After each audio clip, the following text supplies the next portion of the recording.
So let's welcome Brother Jess. The camera is here, so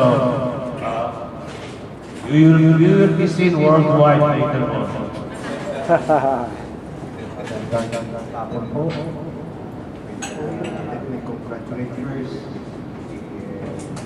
wedding anniversary of Mrs. Melendez. Hello. Along with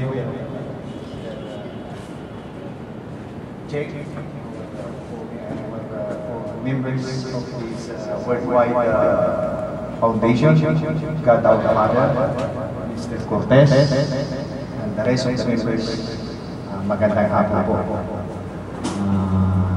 Nagpapasalamat po, ako'y naging isa kaisa sa araw na ito, to grace the occasion. At kayo pa man, magsisimula na po tayo sa ating foundation ng God our Father. Sa loob ng ilang taon, hindi po ako naging active sa mga ganitong pagpatipon para sa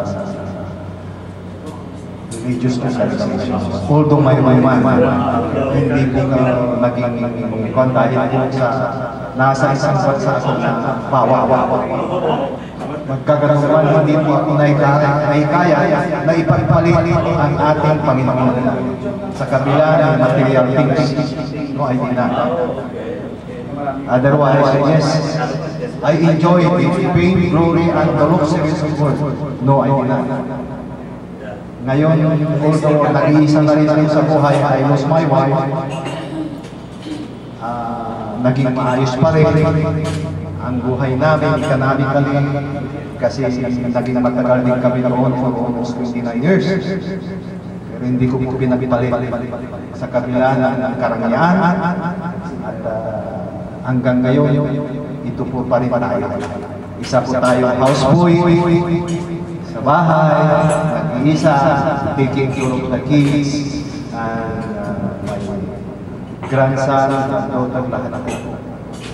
At ngayon, siguro napapanaman na naman na sirbihan tayo sa Panginoon. Kasi ako, for the past years, hindi ko man lang nakakilala o nakapag-contribute ng malaki sa mga kahitang pagpatipon.